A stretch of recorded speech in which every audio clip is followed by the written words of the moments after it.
Pagdala og power bank nga lapas 160 watt-hours nga kapasidad o kapin 43,000 milliamp hours o hugot nang gidabawal sa nga dalahon sa eroplano sumala sa kaap. Ang detalye sa report ni Efren Mamak.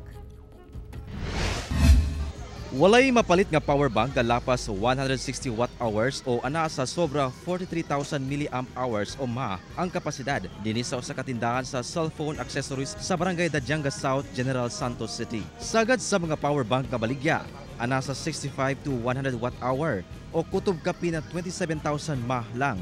Butang nga pasado pa i-hand carry sa mga pasahero sa eroplano. Apan, kadtong mga power bank nga nasa tunga-tunga sa 1,000 watt-hours hangtod 160 watt-hours, gikinahanglan na og airline approval una ma-hand carry sa eroplano. Apan, kadtong power banks nga lapas sa 160 watt-hours, dili na gayud pwede dadon.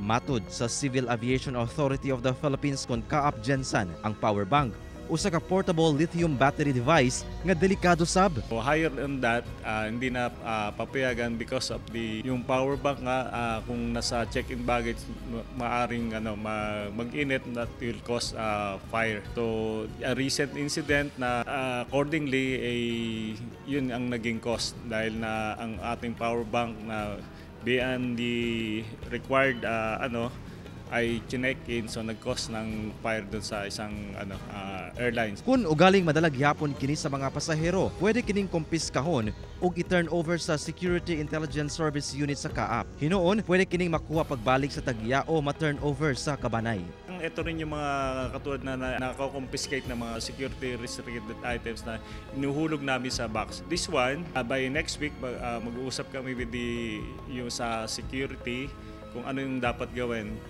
Kung may na-confiscate, dapat i-declare nila para bigyan sila ng parang tag or something like that para upon return or ma-claim nila.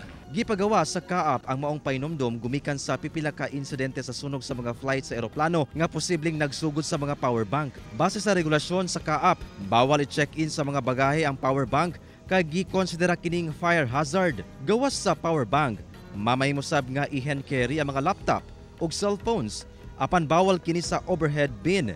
Inay gunitan lang o anaadol sa pasahero aron paspas mabantayan kung ugaling doon na kini diferensya atol sa flight. Kauban si Gary Balantay ug Bong Vicencio, Efren Mamak, 1 Mindanao.